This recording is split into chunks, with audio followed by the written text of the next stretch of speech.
Thank you very much, Leslie. Colleagues, it's hard to believe that it's 3 years since our government took office. Over that time, we've witnessed the transformation of the economy from one of basically a basket case to one which has one of the highest growth projections for this year in Europe, where 7,000 jobs a month were being lost. Now 5,000 are being created. Getting here wasn't easy. It certainly wasn't. The damage done by the previous administration necessitated years of relentless work and sacrifices, and they'll continue. Those sacrifices and the struggles that many Irish families have had to endure over the past few years, and they will never be understated. Getting a country out of effective bankruptcy is never an easy task. We should take this opportunity to acknowledge the people responsible for that recovery, which is indeed the Irish people. They gave the government a mandate, but it has been the entrepreneurs, innovators, retailers, union leaders, public servants and others who have shown the leadership, innovation and courage in some of our darkest days. However, the work continues. This is not time for self-congratulations or mutual backslapping. Let us not forget that there's a lot more ahead of us. Along with economic progression, we are reshaping Ireland socially.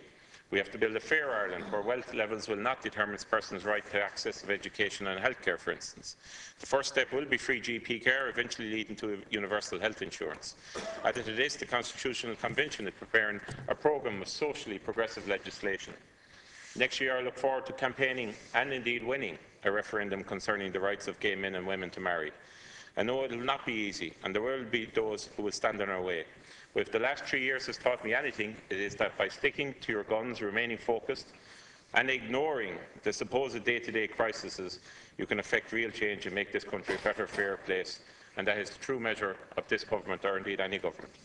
Where there are other areas we must progress. The insolvency regime was recently established, but is yet to make the impact on the mortgage debt crisis that must happen. Too many Irish people are still suffering under the financial and psychological weight of unaffordable mortgage repayments and negative equity. And indeed, I come from that generation. Long-term unemployment remains too high, and too many of our people have left the country. Unemployment, though, is heading in the right direction, as seen by the figures today, where the live register figures are below 400,000, the lowest since May 2009. I can list endless stats on how the country's fortunes have improved, but our ambition is to make these more than just statistics in the news, that people's confidence in their local economy improves in tangible ways, that retail spending increases, that we bring about a revival in the retail and construction sectors and continue to attract foreign direct investment and continue to revive the tourism sector. Now, getting on to the business of my own department and those elements that remain that are directly under my brief and future work. I'm delighted to say to this House that all the commitments in relation to public transport in the programme for government have been honoured. Detailed programmes of reform are well underway in taxi regulation, cycling policy, rural transport provision and indeed the commuting experience through the use of smart technology. We have been living through, though, one of the greatest financial crises public transport has ever seen in this country. This is neither a dramatic or headline-catching statement. It is just simply a fact. I've had to bring in legislation in this House to up the ceiling borrowing levels of CIE, and they have faced into serious crippling issues. We're still far out of the woods on that front, but we've made huge progress. However, by targeting real investment, tangible, and using technological achievements and advances, we have transformed the public transport experience, and signs of growth are re-emerging every day as a result of all of these initiatives. We will be the first government to rebalance transport policy to favour public transport and sustainable transport. The priorities under the current Public Transport Capital Framework Plan 2016 are to protect investment made to date, to maintain safety standards and to make targeted investments in affordable projects which can deliver a good return. We have set real, achievable targets, as opposed to investing time and money in grand visions that will never ever be achieved. The Lewes Cross City Link is just one example of this. One of the ways in which we have increased public transport use is by using smarter technologies to make public transport experience more responsive and passenger-friendly. With a focus on customer requirements, a sustained programme of new cost-effective integration initiatives, including the Leap Card, real-time passenger information and journey planning apps have been introduced to promote and integrate public transport provision in Ireland.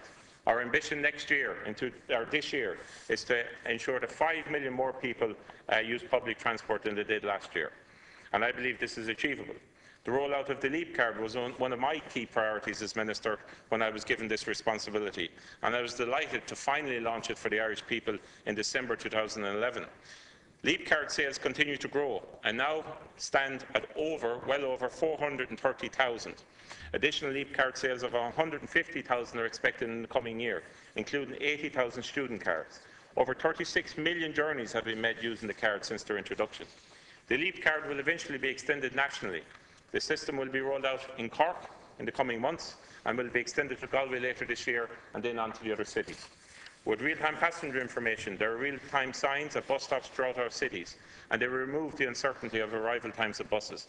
They have dramatically increased public confidence in public transport, and every day hundreds of thousands of people use these services. But of course it is not enough just to have accessible information about public transport. The services themselves need to be accessible. The Government is committed to increasing the accessibility levels of all public transport modes. I am proud to report that now 100% of Dublin bus and city fleets are now wheelchair accessible, as well as 56% of the bus, air and coach fleet.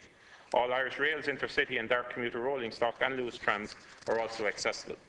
In addition to the PSO bus services provided by Dublin Bus and Bus Éireann, the NTA provides funding for local bus services provided under the Rural Transport Programme. This is a programme I am very much dedicated to.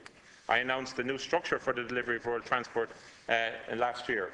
As a firm believer in the provision of rural transport, the old structures put limits on what could be achieved. 18 transport coordination units are being established to manage rural transport services within their local authority areas in the coming months. The new system will integrate RTB services with the rest of the public transport network, will coordinate requirements for access to employment, health, social and educational opportunities, thereby protecting the provision of rural transport services and ensuring the programme is permanently embedded as a sustainable part of the public transport system. The Programme for Government committed us to carry out a review of the regulation of the taxi sector.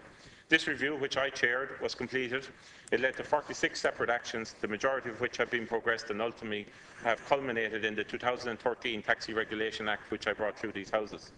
The Act lays a solid foundation for radical change in the industry, changes for consumers through better quality services, change for honest and hard-working taxi drivers who can be assured that the rules will be rigidly enforced, and change for non-compliant operators who will find in the future it will be impossible to continue to operate without impunity.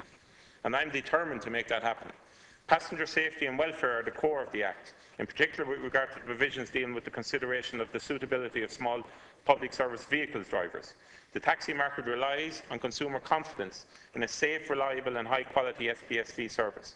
The regulatory changes being implemented through the commencement of the Act in the coming months are intended to ensure that consumers will have the confidence in the industry required. We will shortly be commencing new enforcement measures as well that the Act provides for, and these will bring about a new approach to enforcement that has never been seen throughout this country, with the trebling of the number of enforcement officers in the taxi industry. We have also established the Rural Hackney Licence. This is a new licence designed to facilitate a low-cost entry into the taxi sector and is specific to rural areas. It is now in place. This new category of licence has been introduced on a pilot basis across the country, but in time will serve to tackle rural isolation, and it acts as a reminder that transport is not just an urban issue, but the transport deficit in rural areas where market failures exist has to be dealt with, and it's about time somebody did deal with it. In addition to my responsibilities for public transport, I am also responsible for the development and delivery of the Government's Sustainable Transport Agenda. I put in place a programme of 65 million multi-annual budget specifically to address our cycling, walking and other infrastructural deficits. The funding has allowed us to expand the Dublin Bike Scheme, almost tripling it in size. 58 new bike stations and 950 bikes will be in place by July 2014, bringing the total to 102 bike stations and 1,500 bikes. Bike rental schemes are being rolled out in Limerick, Cork and Galway and will be in place by the summer of this year, in line with the commitment in the Programme for Government. Many didn't believe it was possible to deliver these. I always felt we could. These bike schemes are being sponsored by Coca-Cola under the Coke Zero brand and will be up and running before the end of the summer. Securing this sponsorship was one of the most significant achievements of my time in this role. It is my intention in the coming weeks to announce the development of more flagship greenways across the country that will be developed between now and 2016. We are also planning progress in the whole area of electric cars, and a significant government plan in this area will be announced too. Yes, there have been major achievements, but now is not the time to stop. Just as there was when we started the programme of reform and recovery in 2011, the Statement of Common Purpose concluded then that there isn't a moment to be lost. Colleagues, it is on this note I proudly report the progress on the programme for government and the commitments in my area in the Department of Transport for the coming year. Thank you. Thank you, Minister.